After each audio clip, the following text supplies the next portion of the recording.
Olá, amigos de Notícias Agrícolas. Estamos começando mais um boletim, dando destaque agora para o clima e principalmente como as lavouras estão se desenvolvendo em função do clima que acontece aí em diversas regiões brasileiras de diferentes formas. Aqui comigo a Cristina Queiroz, lá da Rural Tecnologia, que vai simular para a gente algumas regiões importantes de produção através do CropView. Cristina, seja muito bem-vinda, obrigado pela participação conosco aqui no Notícias Agrícolas. O CropView, além de fazer essa simulação, né, de comparação que está acontecendo com a lavoura em relação ao clima, tem também os seus alertas de doenças, né, Cristina? E me parece que o excesso de chuva está sinalizando aí um aparecimento generalizado de doenças aí no mapa, é isso? Seja bem-vinda, muito bom dia para você. Bom dia, Alex. Bom dia para todos que estão nos acompanhando. É isso mesmo. Nós temos tido bastante chuva e temperaturas amenas. E isso tem favorecido o desenvolvimento do fungo, né? Não que ele exista nos lugares, mas o que nós temos aqui no CropView são os alertas de condição climática favorável para o desenvolvimento de fungo. Eu deixei já no mapa, na tela para vocês. Nós temos aqui 165 pontos que nós fomos colocando ao longo do programa. São datas de plantio. E dessas 165 datas de plantio que nós vimos acompanhando aqui no Notícias Agrícolas, nós temos 105 alertas de condição favorável para desenvolvimento de fungo nesses pontos. De 165 pontos, 105 tem algum tipo de alerta. 105 com algum tipo de alerta. Então a gente pode ver que de forma geral, e se nós olharmos no mapa, ele vai aqui desde o Paraná até o Mato Grosso com os alertas. Mas o alerta é específico para ferrugem ou é de forma generalizada aí para as doenças, Cristina? Todos os fungos da soja, Alex. Tem ferrugem, oídio, mela, mancha-parda, mancha-alvo, todos eles. Vamos pegar uma região, só para a gente entender direitinho o que você está falando, Cristina. Você selecionou aí o município de Goiôerê, não é isso? Isso. Eu selecionei um município no Paraná, um em São Paulo e um no Mato Grosso, para nós darmos uma olhada. Muito bem. Vamos lá. No Paraná, o que a gente tem recebido de informação dos produtores? Que a soja está meio que paralisada, ela não consegue se desenvolver por falta de sol, o excesso de chuva tem prejudicado o desenvolvimento, o crescimento da planta, e isso tem travado um pouquinho o andamento, né, o crescimento das lavouras, Cristina, pelo excesso de chuva. Mas pelo que você está dizendo, o excesso de chuva tem outra complicação também, que é a doença. É isso mesmo. No Paraná, de forma geral, a gente tem visto isso mesmo, bastante chuva. Eu peguei aqui Goiôerê, onde nós havíamos inserido um plantio em 20/9 de um cultivar com um ciclo de 120 dias. Goiôerê está ali no noroeste do estado, mais ou menos, né? Isso mesmo. Tá. Olha aqui que eu vou trazer para vocês, olha aqui, todas as fases fenológicas do cultivar, tá? A cada 10 dias, né? Temperatura média e a chuva que aconteceu e a chuva acumulada. Olha só como tem chovido desde o estabelecimento da planta. Tem sido bastante coisa. Olha aqui onde nós estamos, né? Nós já estamos aqui, nós estamos falando de forma geral para o município, não estou olhando uma propriedade em particular. Mas na média nós já estamos com 572 milímetros. E tem mais chuva para acontecer. Tem mais chuva. Você vê que todos os decênios têm uma chuva considerável. Ele está somando 866 milímetros até o final do ciclo. Você pode ver, se nós trouxermos aqui para o excedente, você pode ver que dá excedente praticamente ao longo de todo o ciclo do cultivar. Daí a gente se pergunta, isso não é bom para a planta? Depende, né, Cristina? Se você não tem condição de fazer um tratamento em função do excesso de chuva, não tem como entrar na lavoura para fazer o manejo correto, você fica aí suscetível a pragas e doenças, né? Sem dúvida. Você tem aqui uma condição de água para a produtividade muito boa. Favorável. Está falando em 99%. Mas quando eu olho aqui no balanço hídrico, olha só. A primeira barra está mostrando a data de plantio. A barra do meio está mostrando o momento que nós estamos e a último momento da colheita. Você vê que entre plantio e colheita nós tivemos picos de chuva com um excedente de água muito grande para a normalidade. Você vê que a linha amarela está mostrando a média dessa pluviometria dos últimos 10 anos, né, do balanço hídrico para esse cultivar dos últimos 10 anos. Então foi chuva muito acima da média, num estágio de desenvolvimento do cultivar que realmente pode ter comprometido um pouco por falta do aparecimento do sol mesmo. Faz sentido, então, essa reclamação dos produtores também? Faz sentido. E aí, quando nós olhamos aqui, olha, para os próximos 10 dias, na previsão, você vê que nós temos alerta aqui de favorecimento climático para desenvolvimento de fungo.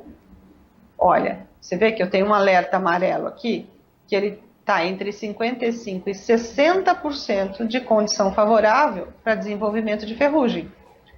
Nessa semana agora, hoje é 24, entre 26 e 29. Quer dizer, se o produtor não tiver tempo, se a chuva não deixar ele entrar para fazer o controle, pelo menos o controle preventivo aí, o risco é grande. É isso que risco é grande. É isso que está sendo alertado, né? Exatamente. Vamos olhar a lavoura, vamos andar na lavoura, vamos ver se a gente tem algum foco, vamos dar uma olhada no vizinho, vamos ver se o vizinho tem algum foco, e olhar a condição climática, porque se eu não fiz a pulverização e se eu estou correndo algum risco de ter foco na região, a gente pode ter problema, porque o clima ele está dando alertas de que ele vai favorecer o desenvolvimento do esporo. Muito bem. Daí você selecionou também o município de Itaberá, né, Cristina, onde foi detectado o primeiro foco da ferrugem. Semana passada já saiu esse alerta aí de que lá em Itaberá a Fundação ABC registrou aí o primeiro foco da doença nesta safra, na safra 17-18. E qual é a situação por lá? O que a gente consegue visualizar aí? Pois é, eu vim direto para os alertas aqui, Alex. Então você pode ver que ferrugem está crescendo. Olha só, de hoje é 24, hoje o clima está favorecendo a 5% o desenvolvimento desses pontos. E essa condição ela vai aumentando e ela fica mais grave entre o dia 29 e o dia 3. Eu chego no dia 3 com condição climática de 67% de favorável para o desenvolvimento do esporo. E sabendo que o fungo já está presente na região, isso é bastante preocupante, né?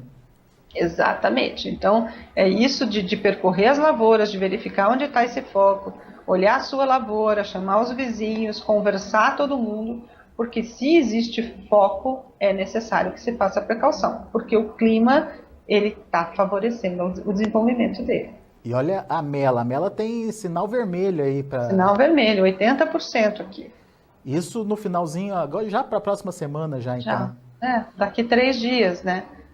É isso, nós estamos com muita chuva, a temperatura está baixa, né? Está dando condição ideal. E daí a gente se pergunta, né, Cristina, está acontecendo só aqui para baixo, só aqui no sul, no estado de São Paulo, enfim? Não, Mato Grosso também tem bastante alerta, né? Você separou... Nós vimos o mapa, né? Então tem bastante coisa. Eu entrei em Primavera do Leste. Primavera do Leste, tá. Aqui para um plantio em 1/10, um cultivar com um ciclo de 120 dias. Né? Porque é importante a gente entender a data que foi plantado, o estágio do desenvolvimento, né? Esse estágio de desenvolvimento é muito importante, porque algumas, dependendo da doença, ela tem um ciclo e ela aparece em determinados estágios. A ferrugem ela é mais ampla, né? Mas as outras ela tem um período para acontecer. Então, vamos direto aqui, olha só. Primavera do Leste, nós também temos alerta de ferrugem. Né? Você vê que uma condição acima de 40% que aparece no dia 30/11 e chega em 3/12 com 64% de favorecimento climático. Começo de dezembro seria aí o ponto mais crítico aí em termos de clima favorecendo o desenvolvimento da ferrugem. Pelo menos até onde a gente consegue observar aqui, né? Agora nós estamos com um horizonte só de 10 dias e não mais de 15, como nós tínhamos, né? Então, olha aqui, olha a mela. acima de 80%. Que também é consequência do excesso de chuva. Vamos olhar a previsão? Vamos ver aqui. Olha, nós temos aqui a partir do dia 30, né? Vamos trazer aqui, ó. Olha a previsão. Então, você tem temperaturas mínimas de 21 graus, né? Máxima está entre 31 e 29, mas não passa muito de 30. E olha a quantidade de chuva para cada um desses dias, e aumentando. É a condição ideal para o fungo se proliferar mesmo, né? Pois é preciso ter muita atenção, né? Em todos os cuidados, eu acho que os manejos são muito necessários. Hoje existe conhecimento de manejo adequado, de como evitar, não só dos produtos que vão se aplicar, mas das práticas. E os produtores, eles têm que se conversar entre si, eles têm que tomar consciência das práticas, das boas práticas que têm que ser feitas e tomar atitudes em conjunto, porque não adianta você falar, eu cuido da minha casa, e o teu vizinho não cuidar da casa dele, né? E as estradas não serem cuidadas, e o transporte deixar resíduo. Então, é importante, sim, que haja um mutirão no município, que os produtores se unam e eles tomem providências em conjunto, para que não sobre nenhum foco realmente. Muito bem. Agora, a gente quer entender, Cristina, o que está acontecendo com a safra no Rio Grande do Sul, ou o que pode acontecer com a safra no Rio Grande do Sul. A gente vem já conversando aqui há vários dias com o INMET, o Instituto Nacional de Meteorologia, e o INMET tem alertado a gente para a consequência do Laninha, já para boa parte do Rio Grande do Sul, principalmente a parte centro-sul daquele estado. Uma redução das chuvas, eles não falam em estiagem não é isso não, mas um volume menor de chuvas já a partir de agora de dezembro, Cristina.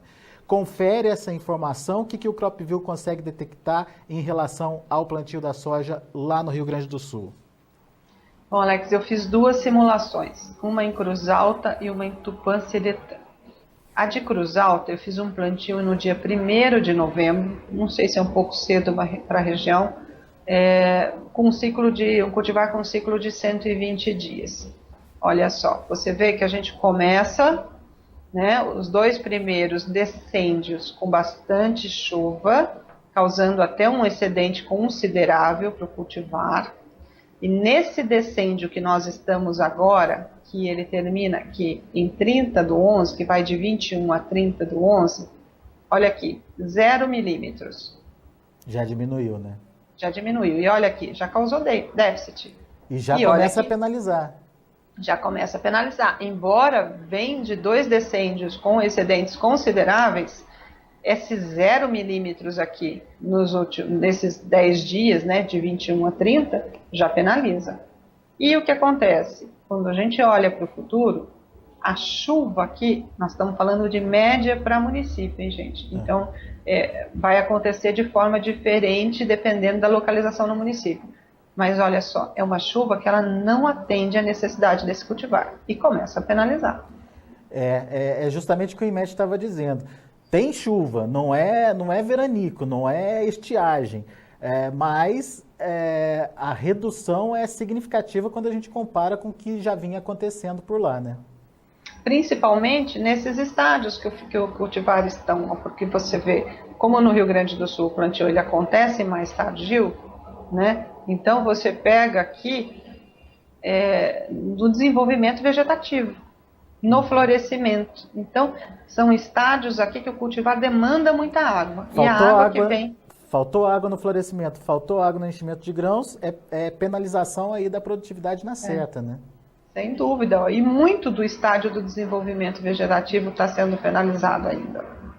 Porque nós tivemos, praticamente, foram 20 dias, né? Se você contar aqui, plantando em 1/11, foram 20 dias com chuva. Depois tiveram 10 dias sem chuva nenhuma e a partir daí uma chuva numa quantidade muito pequena. E qual que é o percentual? Como é que está sendo a penalização aí, Cristina? Aqui nós estamos finalizando com 71%. Eu parti de um potencial produtivo de 80 sacas por hectare, nesse caso nós estaríamos falando em 57. É uma perda considerável aí, né? Bastante, né? E Olha só o balanço hídrico. Quando a gente olha o balanço hídrico, a gente percebe o que realmente está acontecendo, né? Muito abaixo da média as chuvas, então. Muito. Então você vê que você sai de uma condição de plantio, olha a primeira barra, num excedente hídrico grande, né? E você vê aqui que quem não plantou, quem teve condição de plantar assim, finalizando outubro, pegou até uma condição, uma janela boa de plantio. Quem não plantou, teve os próximos dias, até o dia 15, que normalmente se planta lá, com condição até não favorável ao plantio, porque estava com excedente grande. Então não sei se deu condição. E para logo em seguida, olha, você virar, olha a linha amarela, que seria a média, né? Nós não temos assim grandes chuvas, né? Nós temos aqui um excedente de 21 milímetros, 24, olha, na média dos últimos 10 anos, falando de novembro e dezembro. E nós estamos com déficit aqui, de 8 milímetros. Não é muito, mas na condição do desenvolvimento do cultivar ele faz falta. Muito bem. E é uma situação bastante complicada aí. Daí a gente para pensar, será que a Cristina não antecipou muito a data aí de plantio lá em Cruz Alta? Daí ela fez outra simulação com plantio em Tupanciretã no dia 15, né, Cristina? 15/11. Peguei o mesmo cultivar, ciclo 120 dias, Tupanciretã está ali meio vizinho de Cruz Alta, né? Fomos para 15/11. E a tendência é a mesma?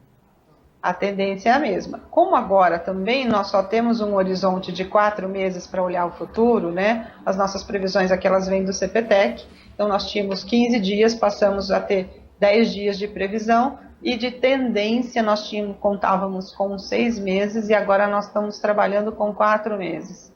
Então eu não consigo ir até o final do ciclo quando eu planto no dia 15. Mas você pode ver que a condição não é muito diferente, olha. Redução das chuvas e penalização na produtividade. Sem dúvida. Aqui nós ainda estamos, consigo ter um horizonte até o segundo decêndio do enchimento de grãos, né? Então, não estou até o final do ciclo, mas eu estou aqui com 75% de produtividade. Isso significa que se essa condição de chuvas abaixo da média continuar, a penalização pode ser maior, inclusive? Pode ser maior um pouquinho. Apesar de que eu acho que agora os últimos 2 estádios aqui para o ciclo já vão entrar na maturação. Então, ele penaliza menos. Né? É o que ficou faltando. Eu acho que ficou faltando aqui uns 20 dias para terminar o ciclo, mas deve entrar na maturação, então já não penaliza tanto. Mas, de qualquer forma, alerta aí para o Rio Grande do Sul. Realmente, as ferramentas estão mostrando aí de uma redução da chuva. E isso, no final das contas, podendo comprometer aí a produção, a produtividade. E um comprometimento importante aí de 20%, 30% aí no potencial produtivo. Que é bastante coisa, né? É bastante coisa. A gente sabe que os custos não estão poucos, né? Falava-se, a gente tinha chegado em 40 sacas por hectare e hoje você vê que dependendo da região, dependendo do manejo, você já vai chegar perto de 50 sacas por hectare, então fica com margem realmente muito apertada. Não tenha dúvida. Muito bem, fica então o alerta aí para o produtor que está nos acompanhando, principalmente lá no Rio Grande do Sul. A tendência agora, portanto, é de uma redução das chuvas e implicação de perda de produtividade. Cristina, por hoje é só, mas semana que vem a gente volta com outra região do país, mostrando mais detalhes e principalmente trazendo aí essas observações e comparação, né, entre o que a planta precisa e o que o clima está trazendo aí para a gente entender o potencial produtivo da safra. Uma safra que começou já estranha, com um atraso aí no plantio em muitas regiões produtoras, justamente por falta da chuva, e agora é o excesso de chuva que tem penalizado grande parte aí das regiões, e pro sul do país essa tendência aí de redução das chuvas também penalizando a produtividade. Vamos ficar de olho aí na produção. Por enquanto, obrigado, Cristina. E quem quiser participar com a gente, quem quiser saber mais detalhes da região, é só mandar as informações que dá para simular, né? Dá sim, Alex. Se colocar, assim que a notícia estiver disponibilizada, quiser colocar lá nos comentários, a gente vai respondendo aí no site do Notícias Agrícolas, ou se você preferir, você pode entrar no www.cropview.com.br, fazer o seu cadastro e aí você escolhe o teu município e pode fazer a tua simulação, inserir a tua data de plantio e acompanhar e ver o que o clima está fazendo com a tua lavoura. Legal. www.cropview.com.br.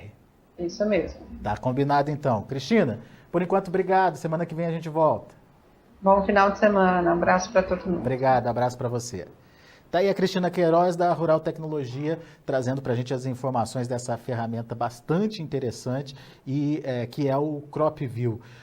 Como a gente explicou, o CropView não é uma projeção ou pelo menos uma previsão de clima, mas sim a comparação de como o clima pode interferir com a sua produção ou na sua produção, dependendo da variedade que você usa, do ciclo que você tem e do tipo de solo que você tem também na sua região. E você viu também que o CropView traz os alertas para as doenças e as doenças fúngicas, principalmente nesse momento, estão em alta e justamente por causa desse excesso de umidade que está sendo registrado em boa parte do país. Atenção, produtor, condição para o desenvolvimento de fungos tem, então você precisa ficar alerta para fazer o bom manejo, o correto manejo, para que a doença não seja mais um motivo de prejuízo para a sua lavoura, tá certo?